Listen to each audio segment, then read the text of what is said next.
Hello everyone, welcome to back my channel. We discuss about some tips for UPSC 2026 prelims.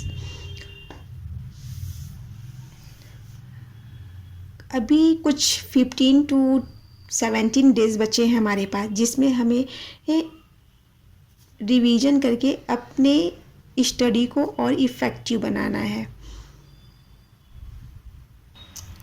UPSC के इस last phase में सबसे ज़्यादा important है कि हमें क्या नहीं पढ़ना चाहिए। हमें ये जानना तो ज़रूरी है कि क्या पढ़ना चाहिए, लेकिन हमें ये भी जानना बहुत ज़रूरी है कि हमें क्या नहीं पढ़ना चाहिए। Now remember what not to do. So no new material means that हमें कोई भी नया मटेरियल स्टडी नहीं करना है। जो हमने नोट्स बनाया है उसी को रिवाइज करना है, उसी नोट्स को बार बार रिवाइज करना है। ऐसा नहीं कि हमें टेलीग्राम से कोई पीडीएफ मिल गया या किसी वीडियो पे किसी ने कह दिया कि ये बहुत ही इंपॉर्टेंट है, इसमें से 10 क्वेश्चन आ रहे हैं तो उसमें से हम रिवीजन करने चले जा रहे हैं। ऐसा नहीं है, हमें अपने ऊपर भरोसा रखना चाहिए। अपने नोट्स को जो मैंने बनाया है उस पर ट्रस्ट करना चाहिए और अपने नोट्स को ही रिवाइज करना चाहिए। तो सेकेंड चीज़ इज सेम कि आपको अगेन एंड अगेन रिवाइज करना है। अपने नॉलेज को कंसोलिडेट करिए और जो चीज़ें आपका वीक है उसे आप किसी स्टिकी नोट्स में लिख के रखें, जिससे उसे आप बार बार रिवाइज करें। बहुत सारे एस्पिरेंट इस टाइम ये भी गलती करते हैं कि किसी कोचिंग बुक का नोट्स उठा के उसको भी पढ़ने लगते हैं। तो ये सब चीज़ें नहीं करनी है, क्योंकि ये सब हमारा टाइम वेस्ट करेगा। क्योंकि ये जो लास्ट 15 डेज़ बचे हैं ये हमारे लिए बहुत ही इंपॉर्टेंट है, और ये last 15 days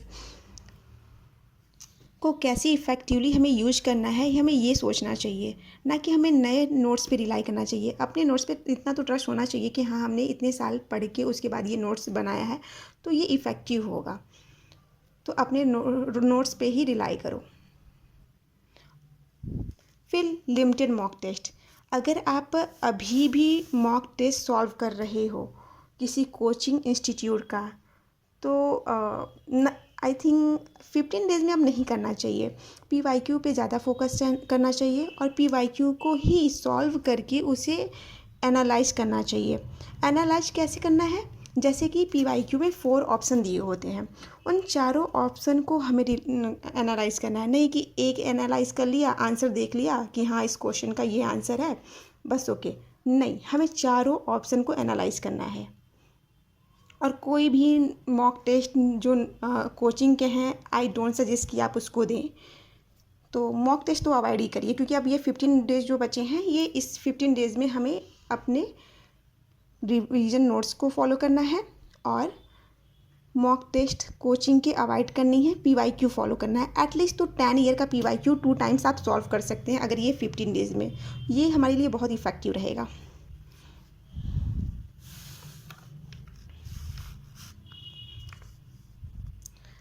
plan your day smartly.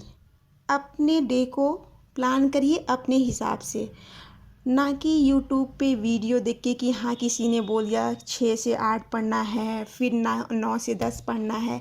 ये सब नहीं, अपने हिसाब से टॉपिक डिसाइड करिए, सब्जेक्ट डिसाइड करिए और एक डायरी या पेज रखिए, उसमें लिख के लिखिए कि हाँ कल मुझे ये रिवीजन करना है और कितने टॉपिक्स रिवाइज करने हैं। अपने हिसाब से टारगेट फिक्स करिए, अपने हिसाब से टॉपिक फिक्स करिए। और 15 डेज़ का प्लान बनाने से कि एक एक दिन का प्लान बनाइए, हाँ, बट ये ध्यान दीजिए कि ये 15 डेज़ में हमें कैसे कवर कर लेना है। और स्लीप डिसिप्लिन, ये बहुत ज़रूरी है। आई डोंट सजेस्ट कि 8 hour is very important for sleep, but हाँ 6 hour is important because our mind is also very important, कि हमारा माइंड रिलैक्स फील करे। तो हमें 6 घंटे तो सोना ही चाहिए। Train for exam day. अपने आप को ट्रेन करिए एग्ज़ाम डे के लिए। ये क्या? है ना। लाइक कि जीएस का जो पेपर होता है वो 9:30 AM to 11:30 होता है। तो आप कोशिश करिए जो पीवाईक्यू आप सॉल्व कर रहे हैं वो 9:30 से 11:30 के बीच सॉल्व करें। इससे क्या होगा कि ये हमारे माइंड को ट्रेन करेगा रियलिस्टिक एग्ज़ाम के लिए। तो ये भी हमारे लिए बहुत ही इम्पॉर्टेंट है। और सी सैट का जैसे कि 2:30 PM से 4:30 PM होता है, तो सी सैट का हमें इस टाइम सॉल्व करना है। पीवाईक्यू ही सॉल्व करने हैं तो पीवाईक्यू हम ऑन रियलिस्टिक टाइम पे सॉल्व करते हैं, जो हमारे लिए ज़्यादा इम्पैक्टफुल होगा। फिर अभी अगर आप ये सी सैट अवॉइड कर रहे हैं तो ये 15 डे रून कर सकता है आपके इस अटैम्प्ट को। तो आपको सी सैट को भी लेके चलना है ये 15 डेज़ में, क्योंकि ये 15 डेज़ बहुत ही इम्पॉर्टेंट है। So you do your best. Like CSAT में हम कैसे प्लान कर सकते हैं, लाइक कि जैसे मिनिमम सेफ अटैम्प्ट। अब सी सैट में अगर हम देखें तो 80 क्वेश्चन होते हैं। 80 क्वेश्चन हमें पूरे नहीं करने हैं। अगर हम 80 क्वेश्चन में से 50 क्वेश्चन अटैम्प्ट करते हैं, अगर 50 क्वेश्चन में से 35 क्वेश्चन हमारे एग्जैक्ट करेक्ट होते हैं एंड 15 क्वेश्चन हमारे रॉन्ग होते हैं, तो भी हमारा सी सैट क्लियर होगा। कैसे? अगर हम 1/3 मार्क करते हैं तो ये अगर हम काटें तो अगर ये 15 क्वेश्चन गलत होते हैं मीन्स 5 क्वेश्चन माइनस कर दो। इसमें से 5 क्वेश्चन माइनस करते हैं 30 क्वेश्चन। अगर 30 क्वेश्चन हम एग्जैक्ट सही हो निकलता है मेरा, माइनस मार्किंग हटा के रॉन्ग क्वेश्चन को एलिमिनेट करके, तो हम क्लियर कर लेंगे। क्योंकि जो सी सैट का पेपर होता है इसके जो क्वेश्चन होते हैं वो 2.5 मार्क का एक क्वेश्चन होता है। तो अगर हम 30 क्वेश्चन एग्जैक्ट हमारे सही होते हैं तो हमारे नंबर आएंगे 75 और 66 नंबर पासिंग मार्क है। तो पासिंग मार्क से ज़्यादा है 75, तो फिर हमारा क्लियर हो जाएगा। Avoid over confidence. बहुत लोगों को ओवर कॉन्फिडेंस होता है कि हम मैथ बैकग्राउंड से हैं तो हमारा सी सैट क्लियर हो जाएगा, बट ऐसा नहीं है। आपको टॉपर्स की वीडियो देखने चाहिए, वो प्रॉपर ये चीज़ सजेशन देते हैं कि बहुत टॉपर ऐसे होते हैं जो बीटेक किए होते हैं, they also fail in CSAT. तो सी सैट को लाइट मत लीजिए, उसको भी प्रैक्टिस करिए और पीवाईक्यू सॉल्व करिए।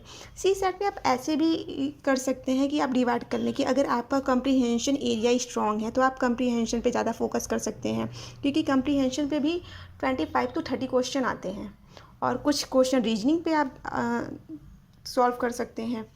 और जो मैथ बैकग्राउंड से हैं वो मैथ और रीजनिंग को दे सकते हैं, क्योंकि मैथ और रीजनिंग के क्वेश्चन मिला के 50 क्वेश्चन आते हैं। तो 15 क्वेश्चन में से आप कोशिश करिए कि 35 क्वेश्चन से ज़्यादा सही हो जाए, और 1-2 क्वेश्चन तो इंग्लिश से भी आप कर सकते हैं। तो अपने हिसाब से अपने शेड्यूल को बनाइए और कौन सा आपको ज़्यादा फॉलो करना है, आपको रीजनिंग ज़्यादा फॉलो करना है या कॉम्प्रीहेंशन फॉलो करना है या मैथ, अपने हिसाब से डिसाइड करिए, क्योंकि आपका वीक पॉइंट आप खुद जानते हो।